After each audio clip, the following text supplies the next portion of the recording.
우리 하나님께서 우리에게 주신 말씀 고린도전서 1장 9절 제가 읽겠습니다. 하나님은 신실하신 분이십니다. 하나님께서는 여러분을 부르셔서 이 아들 우리 주 예수 그리스도의 부와 칭교를 가지게 하여 주셨습니다. 보세요. 한번 둘러보세요. 공원이 뻥 뚫려있네요. 아마 이곳이 그렇게 지은 지 오래된 것 같진 않아요. 우리가 베어크릭에서 했을 때는 막 우거진 나무 숲속에서 했는데 오늘은 앞에 큰 호스도 있고 이 스미스 파크에서 우리가 모여서 예배를 드리고 있습니다. 정말 우리가 24시간이 얼마나 시간이 짧은가. 분명히 눈을 딱 감았는데 금방 아침이 돼요. 벌써 일어났나? 그래서 또 부지런히 살다 보면 금방 또 저녁이 돼요. 그래서 자야지 하고 또 눈을 감으면 또 아침이에요. 너무 시간이 빠른 것 같아요. 그러다 보니 2022년이다. 그랬는데 지금 몇일이에요? May 1st 5월 1일이 됐어요. 벌써 5월 1일. 야, 시간이 왜 이렇게 빠른가. 오늘은 우리가 야외에 와서 바람도 좀 불고 정신도 좀 더 차리고 그래서 좀 이렇게 여유를 가지고 하나님께서 우리에게 지금 무슨 말씀을 하기를 원하실까? 2022년 5월 1일에 우리에게 하시고 싶으신 말씀이 무엇일까? 그것도 이 파크에서 와가지고 한번 생각해 보면 좋을 것 같습니다. 오늘 우리가 읽은 고린도전서 1장 9절 말씀을 다시 보면 하나님께서 우리를 부르셨다. 석인아 여러분 이름을 부르셨다 이렇게 이야기를 하고 있거든요. 원래 우리는 하나님의 형상대로 지음받은 존재들이에요. 하나님이 왜 우리를 지으셨을까? 그것도 하나님의 형상대로.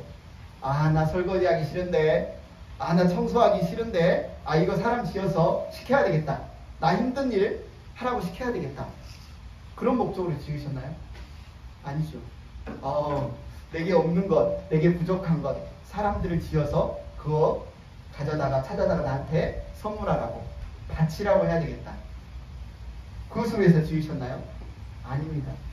여러분 성경을 보면 하나님은 우리와 사랑하고 우리와 사귐을 갖기 위해서 우리를 지으셨다.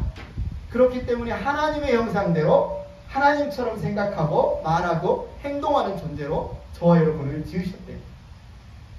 그래서 우리에게 있어서 어쩌면 인생의 목적은 하나님과 사귐을 갖는 것. 그런데 정말 안타깝죠? 정말 안타깝게도 인간이 하나님을 배신했어요. 인간이 하나님께 등을 돌렸어요. 인간이 하나님을 거역하는 죄를 지었어요. 그래서 이사야 예언자는 이렇게 말합니다. 왜 사람이 하나님 앞에 나아갈 수 없냐? 뭐가 부족하냐? 아니면 어떤 힘이 없어서 그러냐? 이사야 59장 1절 2절에 보면 주님의 손이 짧아서 우리를 구원하지 못하시는 것도 아니고 주님의 귀가 안 들려서 어두워서 듣지 못하시는 것도 아니다. 오직 너희의 죄악이 너희와 너희 하나님 사이를 갈라놓아서 너희의 죄 때문에 주님께서 너희에게 얼굴을 돌리셔서 너희의 말을 듣지 않는 것이다. 문제는 죄다는 거죠. 죄 때문에 우리가 하나님 앞에 나아갈 수 없고 하나님과 펠로십 사귈 수 없고 교제할 수 없고 말할 수 없고 그분이 우리에게 주시는 풍성한 선물을 받을 수 없다. 그런데 하나님 우리를 사랑하신다고 했잖아요. 하나님 우리와 정말 함께하고 싶어 하시는 분이잖아요. 그냥 포기하지 않으셨습니다. 여러분이 잘 아는 것처럼 외아들 예수님을 우리에게 보내주셨어요. 예수님이 하신 일은 우리의 모든 죄를 대신 지고 하나님 앞에 우리를 다시 이끌어 주시는 거예요. 하나님과 다시 만날 수 있도록 해주시는 거예요. 우리가 잘못했어요. 우리가 죄를 지었어요. 우리가 실수를 했어요. 그런데 하나님이 대신 형벌을 받으세요. 하나님이 대신 손해를 감당하세요. 우리는 열심히 살려고 해도 하나님께 묻지 않으면 하나님이 알려주시지 않으면 여기가 맞는 것 같아 하고 부지런히 갔는데 알고 보니 낭떠러지예요. 이렇게 살면 되겠지 하고 부지런히 달려가는데 알고 보니까 문제가 더 꼬여요. 그래서 하나님 우리를 찾아와 주셨어요. 불러주셨어요. 가지마. 나에게 와. 오늘 우리가 이제 고린도전서 말씀을 오늘부터 큐티 묵상을 시작하죠. 오늘 우리가 읽은 1장 9절 뒤쪽에 고린도전서 1장 26절부터 29절에 보면 고린도 교회의 형제 자매들이 어떤 사람들이었는지 쭉 적고 있는데 저와 여러분과 별반 다르지 않아요. 어떤 사람이었냐면, 형제 자매 여러분, 여러분이 부르심을 받을 때 그 처지가 어떠하였는지 생각해 보십시오. 육신의 기준으로 보아서 지혜 있는 자가 많지 않고, 권력 있는 사람이 많지 않고, 가문이 훌륭한 사람이 많지 않고, 그런데 하나님께서는 지혜 있는 자들을 부끄럽게 하시려고 세상의 어리석은 것들을 택하셨습니다. 강한 것들을 부끄럽게 하시려고 세상의 약한 것들을 택하셨습니다. 하나님께서 세상에서 비천한 것들과 멸시받는 것들을 택하셔서 곧 잘났다고 하는 것들을 없애시려고 아무것도 아닌 것들을 택하셨습니다. 이리하여 아무도 하나님 앞에서는 자랑하지 못하게 하시려는 것입니다. 그러니까 우리가 똑똑하지 않고, 우리가 어쩌면 좀 어리석고 힘도 없고 부족하고, 그런데 하나님께서 우리를 택해 주셨다는 거예요. 왜냐하면 가끔 우리는 그렇게 생각하잖아요. 나는 왜 누구처럼 키가 이렇게 크지 않을까? 나는 누구처럼 좀 똑똑하면 좋겠는데, 아니 우리 집은 왜 이렇게 가난하지? 돈이 좀 더 있었으면 좋겠는데. 이런 것들 때문에 낙심하는데, 하나님은 성경에 뭐라고 기록해 놓으셨냐면, 너희가 가난하기 때문에, 너희가 약하기 때문에, 너희가 어리석기 때문에, 너희가 부족하기 때문에 내가 너희를 불렀다. 거꾸로 말하면 우리가 하나님을 하나님으로 알고 예수님이 나의 구주이신 것을 알게 된 이유는 어쩌면 우리가 약하기 때문에, 부족하기 때문에, 어쩌면 연약하기 때문에 우리가 하나님의 음성을 들을 수 있었다는 거죠. 이 세상 사람 보십시오. 저는 야구를 좋아하는데, 프로야구에서 어떤 투수를 구단이 영입합니까? 예, 잘 던지는 투수, 경기력 좋은 투수, 강한 사람, 잘하는 사람. 이 세상은 다 강하고 능력 있는 사람을 좋아합니다.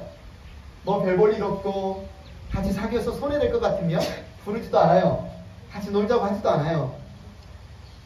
그런데도 하나님은 어떤 사람 불러주셨어요? 여리고를 갈 때 힘센 사람, 키 큰 사람, 빠른 사람, 예수님을 둘러 모아서 키 작고 힘없는 삭개오는 예수님 곁에 갈 수가 없었어요. 삭개오가 뽕나무 위로 올라갑니다. 예수님이 누구를 지명해요? 삭개오를 지명해요. 삭개오야, 그를 불러주세요. 예수님은 능력 있고 지혜로운 자들, 강한 자들아 다 나에게로 오라, 이렇게 부르신 게 아니라 수고하고 무거운 짐진 자들아, 힘든 사람, 어려운 사람, 연약한 사람 다 내게로 오라. 그러면서 오늘 고린도전서의 사도 바울은 1장 9절에 이렇게 선언하고 있어요. 하나님은 신실하신 분이십니다. 하나님께서는 여러분을 부르셔서 그 아들 우리 주 그리스도와 친교를 가지게 하여 주셨습니다.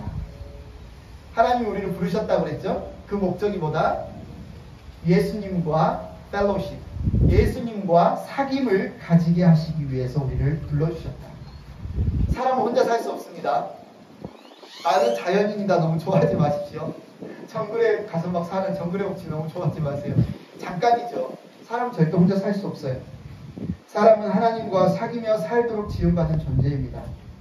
하나님을 만날 때, 하나님과 사귐을 가질 때 마음의 안식을 얻습니다. 만족을 얻습니다. 늘 우리가 인용하지만 파스칼은 사람의 마음속에 큰 공백이 있다. 그래서 허전하다. 그래서 쓸쓸하다. 그래서 외롭다. 그 무엇으로 채우려고 해도 채워지지 않는다. 사람들이 막 집에 가서 반겨주지 않으니까 반려견을 키우죠. 얼마나 나를 반가워해 주는지 몰라요. 조이가, 그지? 조이가 하루가 그렇죠? 얼마나 반가워해 주는지 몰라요. 그래도 한계가 있죠. 의사소통이 잘 안 되잖아요. 반려견이 애완동물이 우리의 어떤 외로움, 허전함, 쓸쓸함 채워줄 수 없습니다. 그것은 하나님을 만나고 하나님과 사귐을 가질 때에만 채워질 수 있어요. 하나님께서 우리를 자신과 친교로 부르신 것은 마치 아버지가 잃어버린 아들을 되찾은 것과 같아요. 그러니까 우리가 하나님과 사귐을 가질 때는 잃어버린 아버지를 만난 것과 같아요. 제가 어렸을 때 보면 정말 만나고 싶은 사람들을 찾아주는 TV 프로그램이 있었어요. 그 중에서도 어렸을 때 자기를 되게 사랑해줬던, 정말 잘 이렇게 가르쳐줬던 스승님을 만나고 싶어하는 어떤 제자가 있었어요. 그 제자가 정말 그 스승님 나를 그렇게 사랑해 주셨는데 힘들 때 부모님처럼 만나고 싶어서 만났을 때 너무너무 좋아하는 그런 장면을 봤어요. 그런데 우리가 우리 예수님을 만날 때는 바로 선생님, 그리워하는 선생님을 만나는 것과 같아요. 또 예수님을 만나는 것은 너무너무 그립고 보고 싶은 친구를 만나는 것 같아요. 예수님께서 요한복음 15장 13절에 나는 너희의 친구고 너희는 내 친구다. 여러분은 예수님과 친구 먹은 사람들이에요. 너는 예수님께 누구니? 그럼 나 예수님 내 친구인데? 이렇게 말할 수 있어요. 예수님께서 15장 13절에 사람이 자기 친구를 위하여 자기 목숨을 내놓는 것보다 더 큰 사랑은 없다. 예수님과의 사귐은 친구와의 사귐이에요. 그래서 우리는 예수님께서 정말 예수님을 보고 싶고 목말라하고 그리워하고 함께하고 싶어서 예수님께 나올 때 예수님은 그래 나와 펠로십 하자. 나와 사귀자. 나와 교제하자. 그러면서 뭐라고 말씀하시냐면 내가 너희를 떠나지도 않겠다. 내가 너희를 버리지도 않겠다. 이 세상 사람들은 자기에게 손해를 끼치거나 나쁘게 대하면 오래 사귀었어도 인연을 끊습니다. 왜? 너는 나에게 손해를 주니까. 그런데 예수님 뭐라고 하세요? 우리가 끊임없이 예수님을 배반하고 예수님께 손해를 끼치고 마음을 아프게 하는데도 예수님은 나 너 안 떠나. 나 너 버리지 않아. 변함없는 사람으로 나는 너와 정말 친하게 지내고 싶어. 너와 행복한 사귐을 갖고 싶어. 이렇게 말씀합니다. 자, 우리 살아가는 사람들, 행복한 사람 여기 모였어요. 같이 모여서 밥 먹고 대화하고 교제하고 좀 이따 키즈들을 위해서 트레저 파인딩도 할 텐데 너무 재밌잖아요. 너무 좋잖아요. 그런데 우리 좋으신 예수님과 날마다 교제할 수 있다면, 사귈 수 있다면, 대화할 수 있다면 얼마나 좋을까요? 우리 말하고 싶어 하는데 어떨 때 사람들이 이 이야기를 들어주다가 귀찮으니까 나중에 이야기하자. 말 안 들어줄 때도 있어요. 정말 누군가 나에게 말을 걸어줬으면 좋겠는데 때때로 나에게 말을 잘 안 걸어주는 때도 있어요. 그런데 예수님은 내가 예수님이라고 부르시면 언제나 제 말을 들어주세요. 내가 혼자 있어서 외로울 때 예수님이 나에게 늘 먼저 찾아와 말씀을 해주세요. 우리의 마음이 왜 기쁘지 않을까요? 우리의 마음이 왜 외로울까요? 허전할까요? 왜 참된 만족을 얻지 못할까요? 하나님은 말씀하세요. 행복한 사귐을 갖지 않기 때문에. 그 행복한 사귐은 누구와? 우리 하나님과 갖는 것입니다. 우리가 가족 사랑합니다. 우리 자녀들 사랑하고요. 여러분도 사랑하고 우리 교회 형제자매들 사랑하지만 가족이나 일이나 심지어 교회마저도 우리의 참된 기쁨과 만족을 주는 근원이 아닙니다. 우리가 사랑하고 섬길 대상이죠. 우리에게 정말로 기쁨과 만족을 주는 근원은요, 하나님 한 분밖에 없습니다. 그래서 우리에게 가장 필요한 것이 뭐냐면 이 펠로십이에요. 하나님과 사귐을 갖는 것, 하나님과 교제하는 것. 여러분 사마리아 여인을 생각해 보십시오. 너무너무 목말라서 한낮 정오에 물을 뜨러 갔어요. 아무리 시원한 물을 먹어도 갈증이 해소가 되지 않아요. 그런데 예수님을 만났어요. 예수님이 자신의 구주이신 것을 만나고 펠로십, 사귐을 가졌더니 그 마음속에 생수가 흘러 넘쳤어요. 너무 기뻐요. 너무 좋아요. 마을로 뛰어가서 내가 구주를 만났어요. 오늘 고린도전서 1장 9절에 말하죠. 하나님은 신실하신 분이십니다. 하나님께서는 여러분을 부르셔서 그 아들 우리 주 예수 그리스도와 친교를 가지게 하여 주셨습니다. 하나님이 우리를 불러주셨는데 왜 불러주셨느냐? 그 아들 예수 그리스도와 친교, 사귐을 갖기 위해서 불러주셨는데 그렇게 불러주신 하나님이 어떤 분이시냐고 말하니까 faithful God, 신실하신 하나님이래요. 신실하신 하나님. 신실하다는 말은 믿을만하다는 거예요. 크레딧이 좋다는 겁니다. 절대로 약속을 어기지 않는다는 거예요. 사실 우리가 좋은 친구를 사귀다가도 때때로 서로 실망하고 약속을 어기고 그러면서 관계가 끊어지기도 합니다. 그런데 우리 하나님은 신실하신 하나님이래요. 우리를 불러주신 근거가 우리에게 있지 않대요. 너는 키가 크니까 형태 너무 키가 크고 잘생겼는데 너 이리 와. 우리 라이언 씩씩하니까 이리 와. 이렇게 부르신 게 아니라 우리를 부르신 근거가 우리에게 있는 게 아니라 우리가 똑똑해서 잘나서 신실해서 착해서가 아니라 하나님 자신에게 있습니다. 하나님 자신의 신실함에 근거를 해서 우리를 불렀답니다. 그래서 너희는 부끄러움 갖지 말고 나에게 와. 뭐 화장하고 하려고 생각하고 신경 쓰지 않아도 돼. 있는 모습 그대로 부끄러우면 부끄러운 대로, 약하면 약한 대로, 못나면 못난 대로 가리지 말고 나에게 와. 여러분 착각하지 마십시오. 우리가 착하다고, 우리가 뭐 선한 일 많이 했다고, 우리가 기도 많이 했다고 하나님 앞에 나갈 자격이 있는 거 아닙니다. 내가 다른 사람 많이 도왔다고 하나님 앞에 나갈 자격이 있는 거 아니에요. 우리가 하나님 앞에 나갈 자격은 하나님의 신실하신 밖에 없어요. 신실하신 하나님이 그분의 애아들 예수님을 우리의 죄를 대신해서 죽게 하신 그 일, 그 신실하심의 근거에서 우리는 하나님 앞에 나아갑니다. 자, 이제 곧 밥을 먹어야 되니까 마치겠습니다. 오늘 이야기 간단해요. 심플해요. 하나님이 우리를 부르셨다. 왜? 하나님과 행복한 사귐, happy fellowship을 갖게 하시려고. 신실하신 하나님께서 우리를 불러주셨다. 우리가 뭐 더 잘한다고 하나님과의 관계가 더 좋아지는 게 아니라, 우리가 더 못한다고 하나님과 관계가 더 나빠지는 게 아니라, 하나님과 우리의 관계는 우리에게 달려있는 게 아니라 하나님의 신실하심에 달려 있습니다. 우리의 삶이 메마르고 기쁨이 없는 이유는 여러분 하나님과 사귐을 갖지 못하고 있기 때문에 그래요. 오늘 본문 1장 9절, 하나님은 신실하신 분이십니다. 하나님께서는 여러분을 부르셔서 그 아들 우리 주 예수 그리스도와 친교를 가지게 하여 주십니다. 오늘 참 좋은 날씨, 오늘 이 공원에서 우리가 함께 행복한 사귐을 갖기를 원합니다. 하나님이 만드신 이 나무들, 물들, 하늘들도 찬찬히 한번 참 살펴보시고요. 하나님이 주신 멋진 사람들, 우리 주변에 계신 분들도 찬찬히 살펴보시면서 대화하시고 교제하시고, 그래서 정말 오늘부터 다시 한번 행복한 사귐을 한번 가져보라. 하나님이 주시는 기쁨과 하나님이 주시는 만족을 누려야겠다. 이 소망을 갖는 여러분 되기를 축원합니다. 우리 봉헌 기도하고 마치겠습니다. 자리에서 일어나 주시면 기도하겠습니다.